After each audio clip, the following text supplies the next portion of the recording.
And the base is a bought flatbread. I mean, these are styled Mediterranean wraps, but obviously I'm not going to use them as wraps.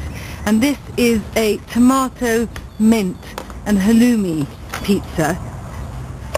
Just going to get the seeds out of the tomatoes because I don't want it too wet and pulpy on that thin base. Oh, these are lovely and fresh. Just chop fairly finely.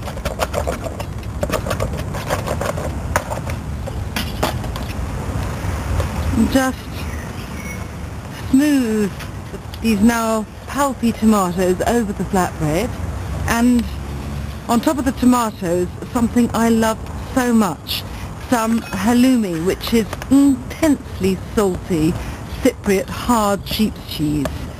Again, chop this very finely, or you can crumble it with your fingers. This won't melt and go into that sort of stringy goo that mozzarella does, but it does sort of meld into the tomatoes and soften. And the saltiness of the cheese against the sweetness of the tomatoes is wonderful. Just sprinkle the halloumi on top. Bit of dried mint. Now, an Egyptian friend of mine introduced me to the joys of dried mint. It just has a depth and sweetness that is lovely, and when this is cooked I want just to blanket it with some freshly chopped mint, and it's as if the freshness of that mint really complements this dried muskiness underneath. Aha, bit of oleo, not too much.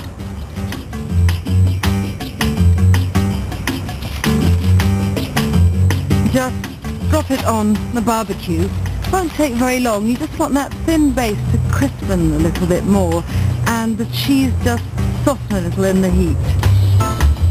As you can imagine, these flatbread pizzas lend themselves to pretty well any kind of elaboration or topping you want.